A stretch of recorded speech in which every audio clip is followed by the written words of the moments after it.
في حفل أهل الكرم والوقفة المعروفة، طيبين الساس بين الخال والعماني، أحمد وفهد يجعل سنينهم محفوفة بالسعادة والهنا في كل وقت واني. بالسعادة والهنا في كل وقت واني.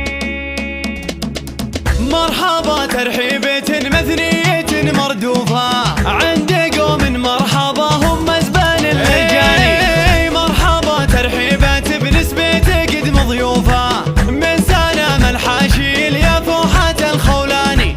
في حفل أهل الكرم والوقفة المعروفة، الطيبين الساس بين الخال والعماني، أحمد وفهد يجعل سنينهم محفوفة بالسعادة والهنا في كل وقت واني. أحمد اللي بالجزاير دولة دكفوفة، من سخاه تقول كفى وبيلنا التاني، كاسب طيب النبات أفعاله معروفة، وابشر وتمن وارثها من الجداني، وسعد بن يذخر فهد للدهر والسدوفة، أشهد انه محزام مبارك حيلاني، كل منهم لا وقف تلقى الفخر بوقوفه، والسعد والعز في فعله اليمين باني، وامهم مهرة اصيلة للكرم معسوفة، بنت شيخ تعتلي بفعلها والشاني، ام ناصر قدرها في العز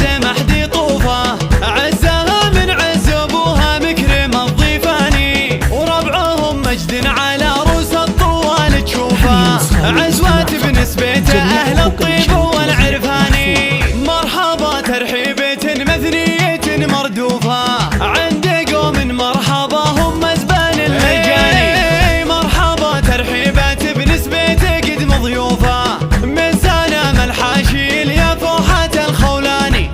في حفل أهل الكرم والوقفة المعروفة، الطيبين الساس بين الخال والعماني، أحمد وفهد يجعل سنينهم محفوفة بالسعادة والهنا في كل وقت واني. أحمد اللي بالجزاير دومة دكفوفة، من سخاه تقول كفى وبيلنا التاني، كاسب طيب النبات